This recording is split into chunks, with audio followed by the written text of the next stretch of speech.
Hey there, this week's Week in Review is packed. We've got a lot of economic news from jobs reports to productivity to the ECB to our usual market quick, brief commentary. So make sure you stay tuned.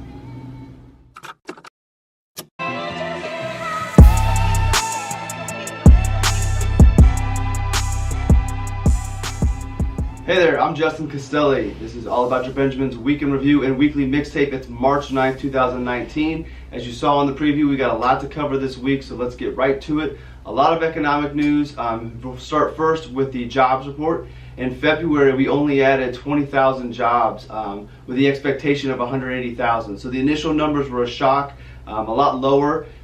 Began to see a lot of narratives of why this might be. Could it be another anomaly? We talked about that, I believe, in the last jobs report with the government shutdown and weather and those sorts of things. So does this anomaly spill over, and this is just a two-time thing, or is it a one-time thing, and this is actually something that is a trend? So we'll have to watch, but there was not all bad news in the data that came out with the jobs report. Unemployment ticked down to 3.8%. If you remember, we'd gone up to 4%.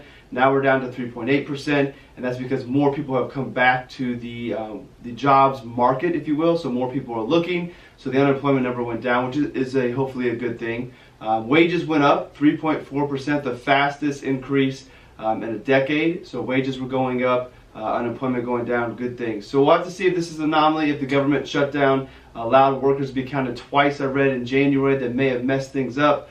So we'll see what happened there, but this is just one big piece of economic data that came out this week that everybody was talking about. Next up was productivity. So we said wages were going up, but at the same time we saw productivity rise at 1.9% annual rate in quarter four. So for the fourth quarter, the annual growth rate of productivity was up almost 2%, which was very good. It's a very key component to look. But when you see wages going up and productivity going up, that's kind of a good balance, those rising together. So it's a positive and good sign to see. Productivity is something that we haven't seen as strong, so this could be a glimmer of hope that this is getting better as well. So some good economic news despite the low end on the very low end of the jobs report, but some other good numbers there to kind of keep us optimistic about where things are heading and the strength of the economy. Speaking of our economy, if we hop over the pond, we've talked about Europe a number of times over the last 6-9 months and what's going on over there and the kind of weakness we're seeing.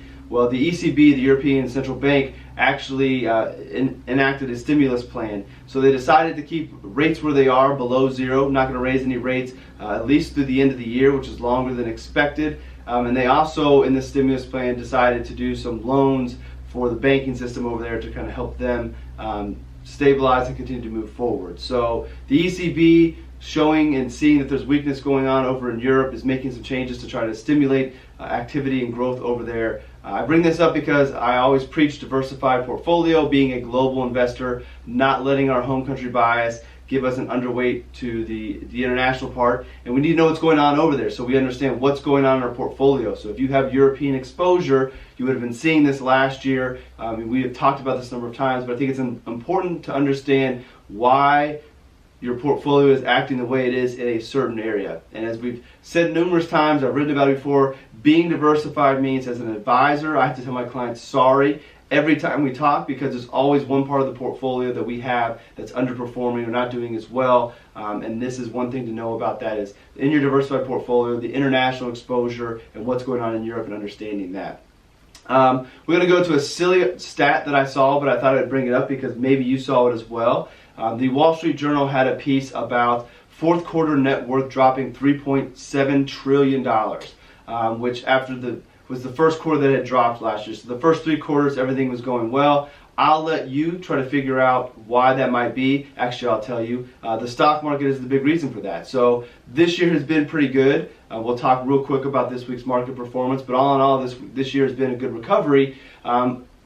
We've forgotten about November and December of last year and the market decline that we saw. Well, that would make sense. If a lot of our net worth is tied up in 401ks and IRAs, you see the market take a big dump like that, of course net worth is going to go down. So I think it was a scary headline trying to pull eyes in, but at the end of the day, it's not a surprise that fourth quarter net worth was down last year.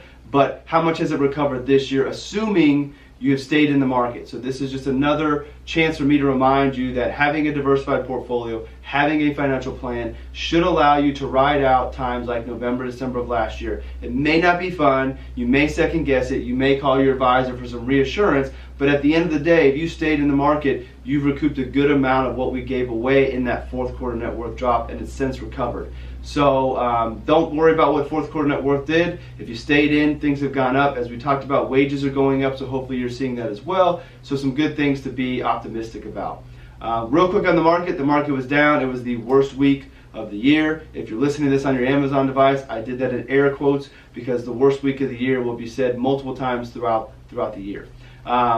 We had some of the economic data, we had some stuff with China, news in that area, just the normal stuff that we've talked about a bunch of times over the last year, causing this week's market to go down. Plus, the market was on 9 straight weeks of market growth. I think I mentioned last week I may have jinxed us. But we've had a good run to the year. It's not a surprise to see the market maybe sell off a little bit, cool off before moving forward, hopefully. We'll see. At the end of the day, 1 week doesn't matter to your long-term financial plan, but the market was down, and you'll hear people say it was the worst week of the year. I say no big deal there. And finally, just to bring some cool, interesting, optimistic news to the video, because there's always enough pessimism out there in other forms. You're not going to find pessimism here, but the second patient with HIV has actually been cured. So there's an article I shared in the Weekend Review notes below about the second patient ever being cured of HIV, which is pretty cool. If you think about when I was growing up, that was a big fear. That's when HIV and AIDS is really growing rapidly and kind of a big conversation piece.